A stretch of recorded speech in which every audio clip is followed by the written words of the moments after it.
reporting live from Atlanta, where a week has passed since a tragic shooting at the Centers for Disease Control and Prevention. A gunman, driven by grievances against the COVID-19 vaccine, opened fire, resulting in the death of a CDC officer and damage to multiple buildings.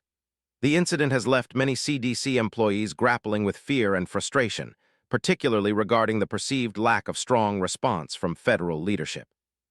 Some employees expressed that they feel President Trump and Health and Human Services Secretary Robert F. Kennedy Jr. have moved on from the tragedy.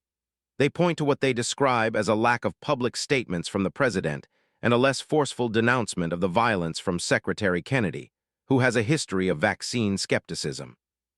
One CDC epidemiologist, speaking on condition of anonymity, shared that the environment had been set up for such an event, calling the shooting a culmination of fears that dissent against pandemic policies could turn violent.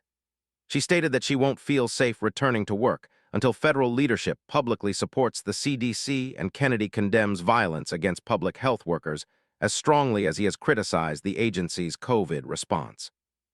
While Secretary Kennedy did visit the CDC campus and offered prayers in an email to staff, some employees felt his response was insufficient, particularly his comments to Scripps News, where he questioned public trust in health agencies due to perceived dishonesty.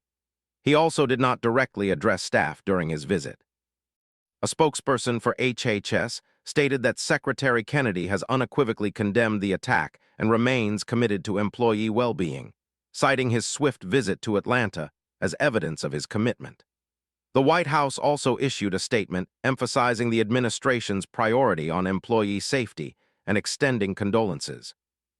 CDC Director Dr. Susan Monarez addressed employees, acknowledging the dangers of misinformation leading to deadly consequences and vowing to restore trust through science and clarity.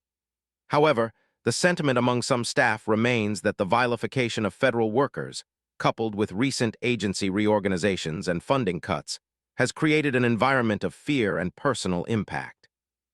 They emphasize that public health workers are human beings, and the impact of such rhetoric is deeply felt. If you like our content, don't forget to like and subscribe to our channel, News Today.